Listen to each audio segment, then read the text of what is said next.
ముఖ్యమంత్రి పదవిలో success rate తో దూసుకుపోతున్నారు రేవంత్ రెడ్డి. ఎన్నిక ఏదైనా ఆయనే స్వయంగా రంగంలోకి దిగుతున్నారు. పార్టీ అభ్యర్థులను ముందు నుండి గెలిపిస్తున్నారు. వరుస విజయాలతో కాంగ్రెస్ పార్టీకి ట్రెండ్ సెట్టర్ గా మారారు సీఎం రేవంత్ రెడ్డి. ముఖ్యమంత్రిగా 2 ఏళ్లు పూర్తి చేసుకున్నారు రేవంత్ రెడ్డి. ప్రభుత్వం పార్టీలో సక్సెస్ రేట్ తో తనదైన ముద్ర వేశారు. ప్రతి ఎన్నికల్లోనూ తన మార్కుండేలా జాగ్రత్తలు తీసుకుంటున్నారు సీఎం రేవంత్ రెడ్డి. స్వయంగా పార్టీ అభ్యర్థుల తరపున ప్రచారం చేస్తూ క్యాడర్లో జోష్ నింపుతున్నారు.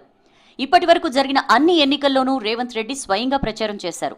తన మాటల చాతుర్యంతో పాటు పక్కా వ్యూహాన్ని అమలు చేసి కాంగ్రెస్ అభ్యర్థుల్ని గెలిపిస్తున్నారు. రేవంత్ రెడ్డి సీఎంగా బాధ్యతలు చేపట్టిన తర్వాత లోక్సభ ఎన్నికలొచ్చాయి. కాంగ్రెస్ అభ్యర్థుల తరపున ప్రచారం చేశారు.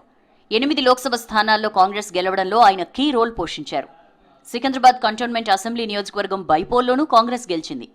ఆ తర్వాత పార్టీపై రేవంత్ రెడ్డి పట్టు పెంచుకున్నారు. AICC Telangana incharge Meenakshi Natarajan, PCC chief Mahesh Kumar Goud తన కేబినెట్ మంత్రుల్ని కలుపుకుని సమష్టిగా నిర్ణయాలు తీసుకుంటూ పార్టీని విజయపథంలో నడిపిస్తున్నారన్న చర్చ జరుగుతోంది. ఇక ఇటీవల జరిగిన జూబ్లీహిల్స్ బై ఎలక్షన్ ను సవాల్గా తీసుకున్నారు సీఎం రేవంత్.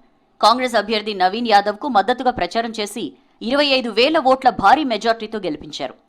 3 విడతలుగా జరిగిన గ్రామ పంచాయతీ ఎన్నికల్లోనూ కాంగ్రెస్ అత్యధిక స్థానాల్లో విజయం సాధించింది. ఇందుకు సీఎం ప్రచారం బాగా ఉపయోగపడింది. త్వరలో జరగబోయే జెడ్పీటీసీ, ఎంపీటీసీ, గ్రేటర్ ఎన్నికల్లోనూ మంచి ఫలితాలొస్తాయనే అభిప్రాయం వ్యక్తం చేస్తున్నారు కాంగ్రెస్ నేతలు. వరుస విజయాలతో సీఎం రేవంత్ కాంగ్రెస్ కి ట్రెండ్ సెట్టర్ గా మారారు. రాబోయే రోజుల్లో రేవంత్ రెడ్డి మార్క్ రాజకీయం ఏ విధంగా ఉండబోతోందన్నది ఆసక్తికరంగా మారింది.